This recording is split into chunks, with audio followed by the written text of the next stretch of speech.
بعضې ملګري دا تپوس کوي په جومات کې هم زمان اکثر خلک تپوس کوي رینګ وکړي چې جی په سفر کې به سنت کوي او که نه کوي نو دا زما سره سنن کبرا بهقي شریف دی او دغسې مسلم شریف هم ذکر کړی بهقي شریف کې 5507 نمبر روایت دی او مسلم شریف کې 689 نمبر روایت دی ابن عمر رضی الله تعالی عنہ مکې ته روانو په لاره کې جمع ورکړه 2 رکعاته لمونځ یې وکړه سفرانه او بیا چې خلق وکتل نو هغې نفلونو او سنتونو ته پاڅېد ابن عمر رضی الله تعالی عنہ منې کړه ورته ویې فرمایل ما د نبي علیه الصلاة وسلام سره سفر کړی دی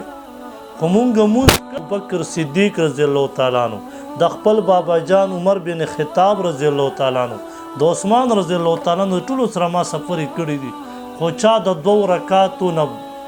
فرضونه یعنی 2 رکعاته فرض کړي دي دین علاوه نه چا سنت کړي دي او نه چا نفل کړي دي نو تاسو دا مکوئ نو صحیح خبرم دادا علما فرمای او دا روایت په دلیل دی چې سنت دي څوک نه کوي او بل روایت د عباس رضی الله تعالی عنہ کې دی